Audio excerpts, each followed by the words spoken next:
Hello, learners. Welcome to one of the most fascinating and transformative discussions in psychology, the nature of human intelligence.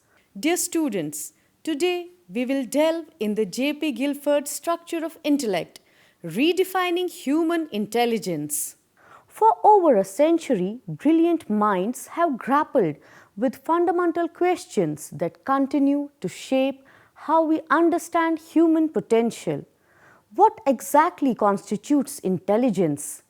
Can we measure it as a single entity, like weighing an object or measuring someone's height? Or is intelligence far more complex, a rich tapestry of interconnected abilities that work together in sophisticated ways? This enduring debate has given birth to two major philosophical camps in intelligence research, each offering compelling but contrasting perspectives on human cognitive ability.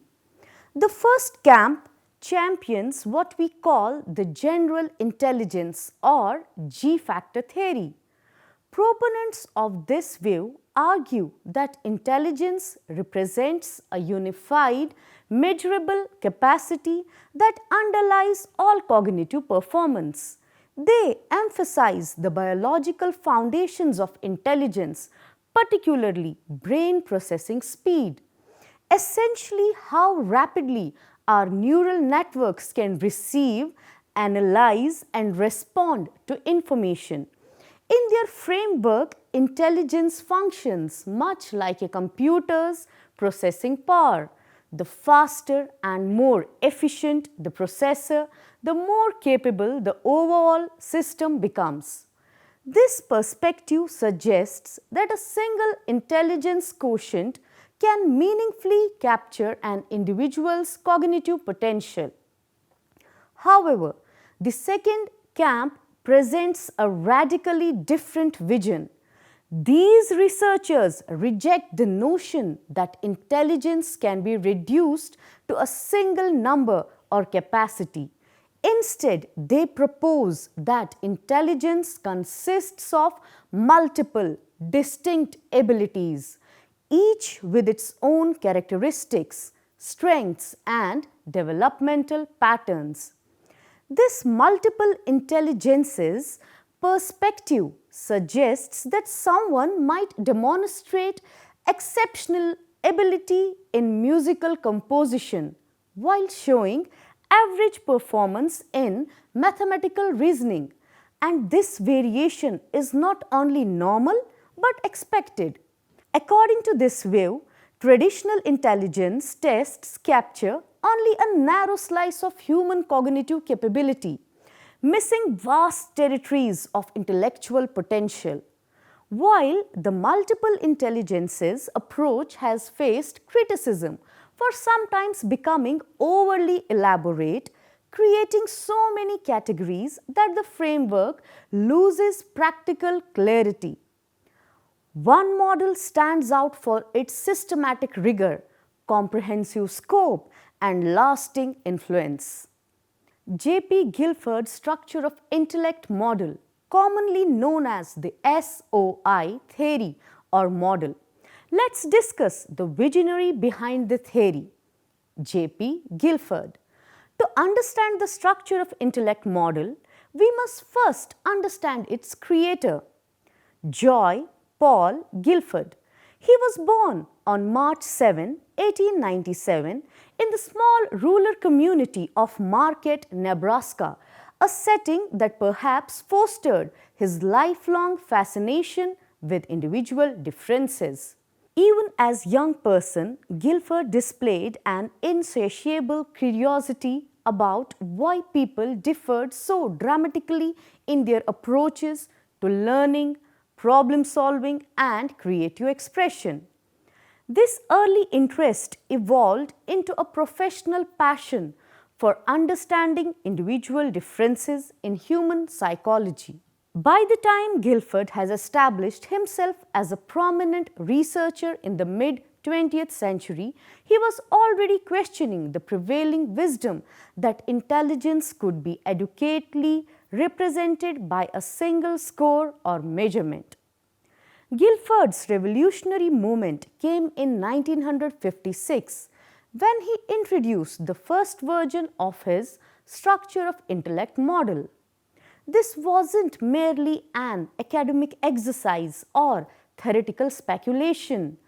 It represented a fundamental reconceptualization of human cognitive ability based on extensive empirical research and factor analysis studies.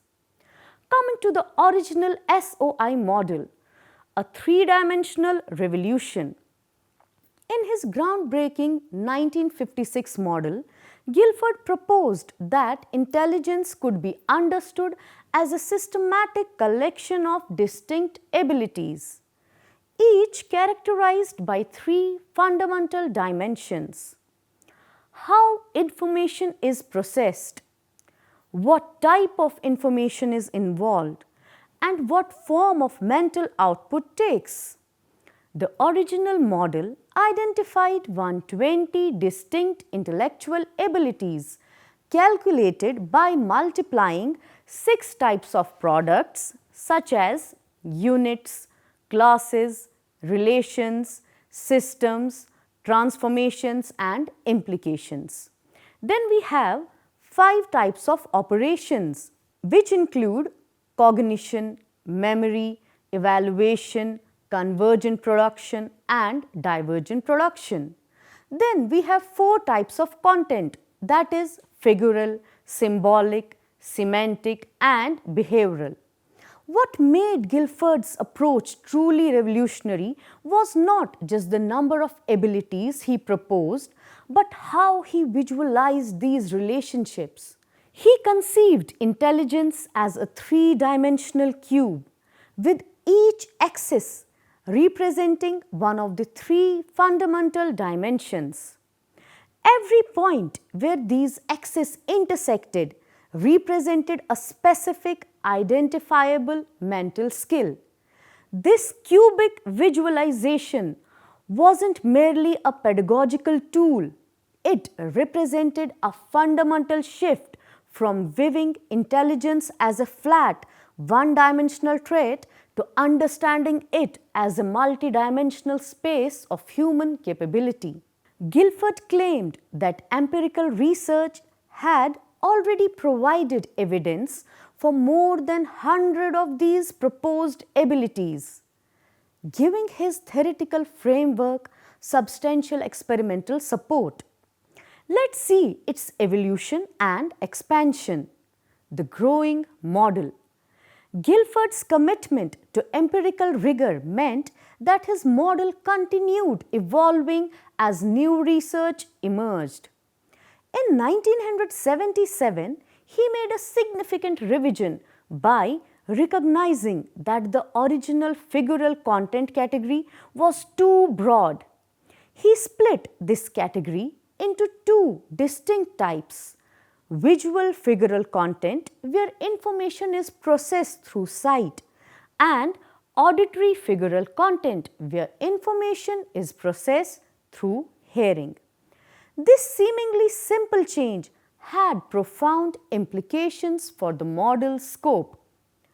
By expanding from 4 to 5 content categories, the total number of possible intellectual abilities increased from 120 to 150. We have 5 contents, 5 operations and now 6 products. The expansion didn't stop here.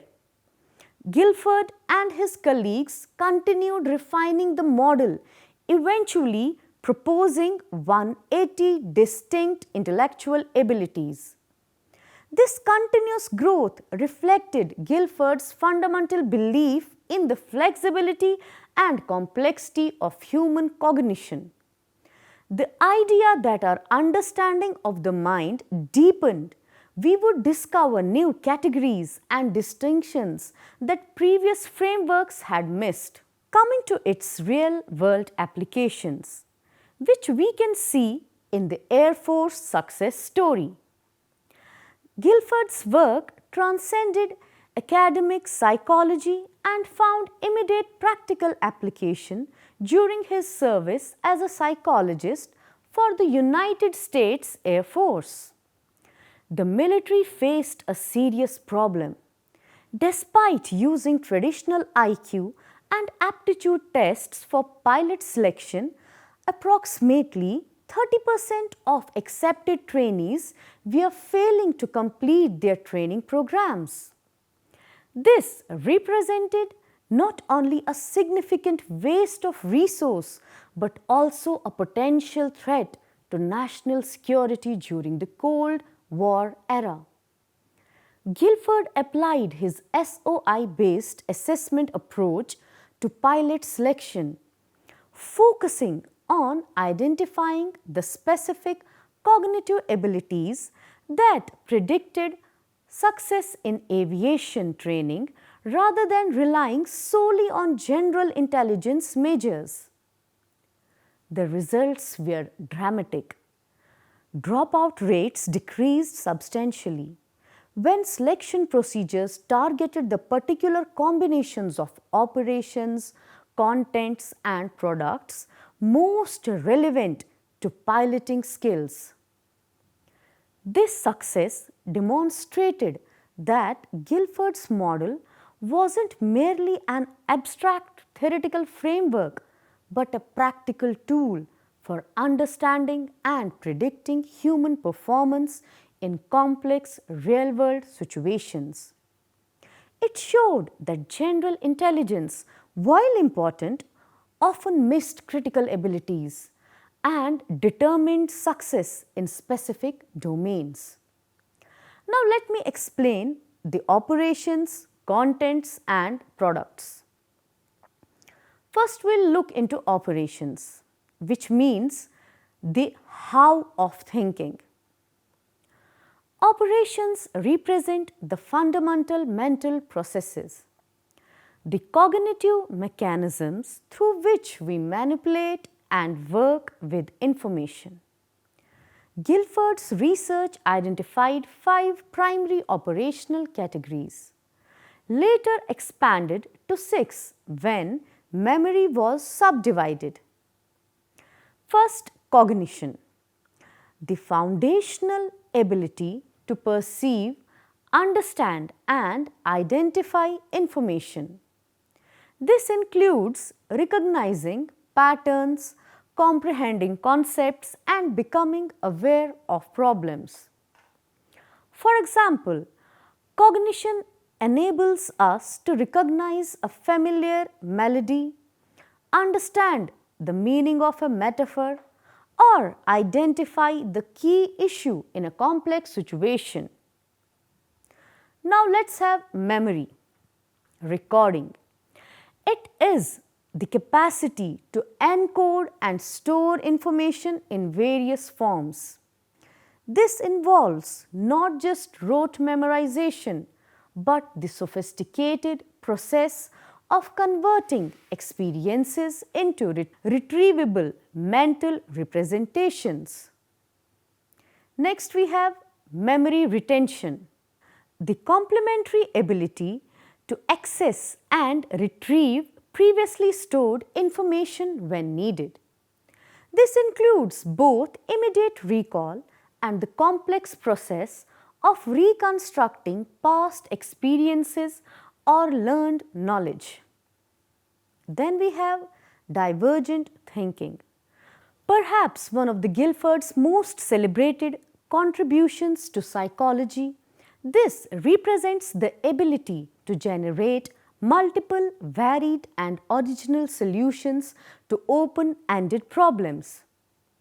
Divergent thinking underlies creativity and innovation, enabling individuals to see numerous possibilities where others might see only 1 or 2 options.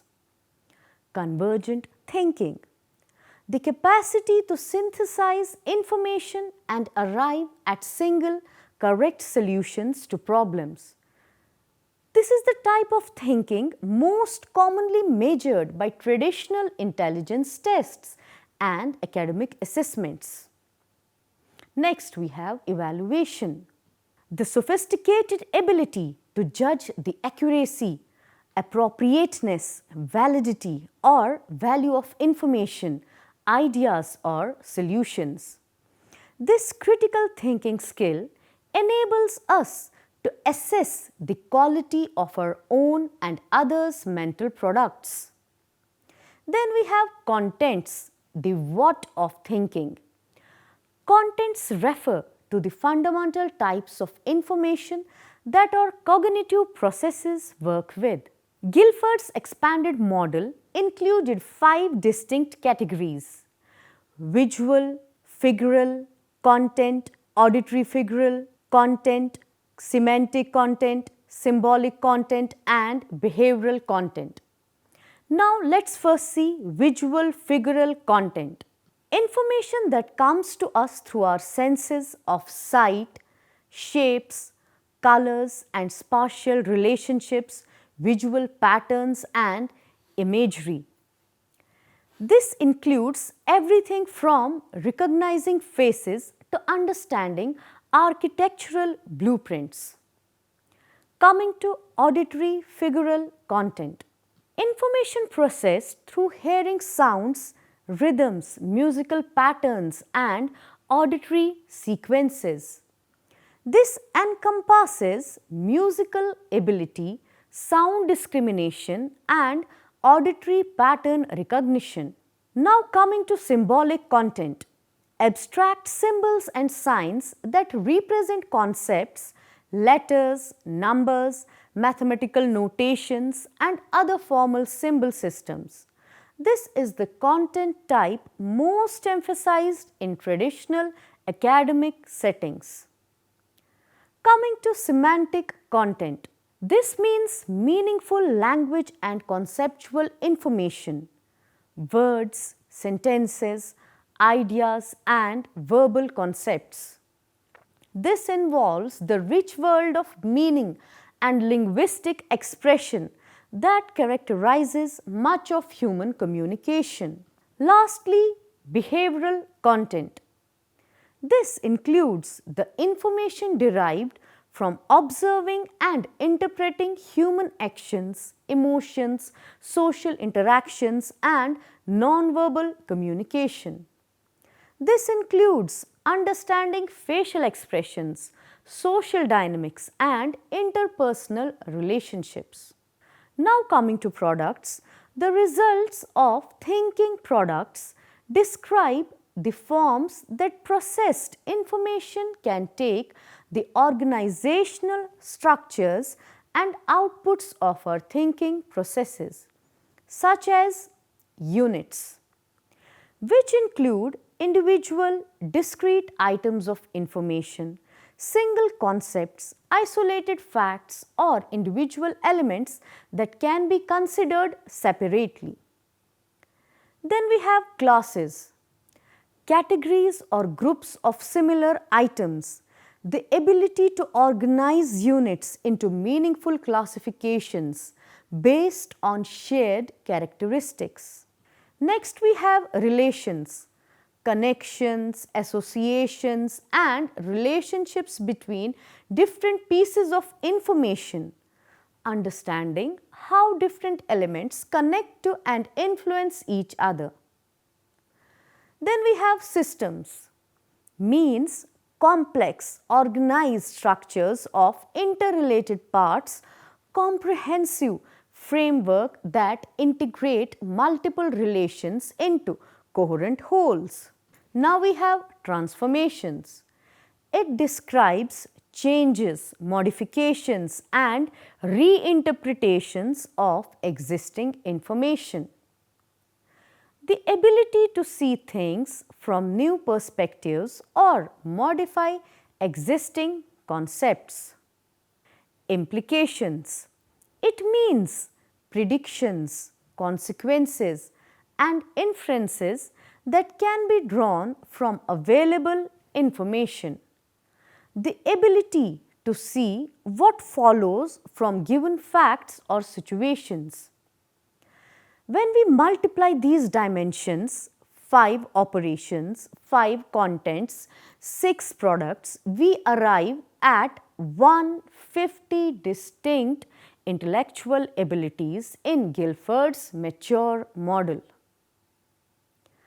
Each cell in this three-dimensional cube represents a specific cognitive skill. For example, one cell might represent divergent production of semantic transformations. That is, the ability to generate multiple creative ways to reinterpret the meaning of words or concepts. Another might involve evaluation of visual figural relations, the capacity to judge the accuracy of spatial relationships in visual displays. This framework reveals just how narrow traditional IQ tests really are. Most standardized intelligence measures focus primarily on convergent thinking with symbolic and semantic content, essentially ignoring vast territories of human intellectual capability. Consider a person who excels in convergent production of behavioral systems, someone who can analyze social situations and determine the most effective interpersonal approach.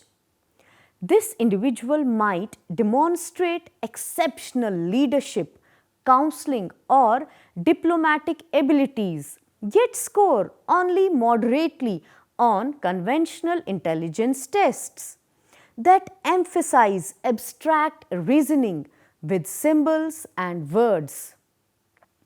Now we'll make comparison between Gardner's multiple intelligences and Guilford's SOI, structure of intellect. In 1983, Howard Gardner published Frames of Mind, introducing his influential theory of multiple intelligences. Gardner identified 8 types of intelligence: linguistic, logical, mathematical, spatial, bodily, kinesthetic, musical, interpersonal, intrapersonal, and naturalistic. While Gardner's theory uses more accessible language and fewer categories than Guilford's model, both theories share the fundamental insight that human intelligence is multifaceted rather than unitary. However, Guilford's approach is more systematic and comprehensive, providing a detailed framework for understanding how different cognitive processes interact with various types of content to produce different forms of mental output. Gardner's approach emphasizes distinct domains of ability, while Guilford's model focuses on the underlying cognitive processes that can be applied across different domains. Both perspectives have contributed valuable insights to our understanding of human intellectual diversity. Coming to the strengths and weaknesses. Guilford's structure of intellect theory has received both praise and criticism from the psychological community. Supporters appreciate its comprehensiveness, systematic structure, and practical applications. The model provides a detailed framework for understanding cognitive diversity and has led to useful educational and vocational assessment tools. However, critics have raised several important concerns. Psychologist Hans Eysenck noted that Guilford's factor analytic methods, particularly his use of orthogonal rotations, may have artificially separated abilities that are actually related. potentially underestimating the importance of general intelligence. Other critics argue that the model's 150 plus narrowly defined abilities may have limited practical utility for predicting real world performance. They suggest that having so many specific categories makes the framework unwieldy for practical applications like career counseling or educational planning. Additionally, some researchers question whether all 150 plus proposed abilities represent genuinely distinct capabilities or whether many of them are simply different manifestations of broader underlying factors. Despite these criticisms, Guilford's work has had lasting impact on intelligence, research, educational assessment, and our general understanding of human cognitive diversity.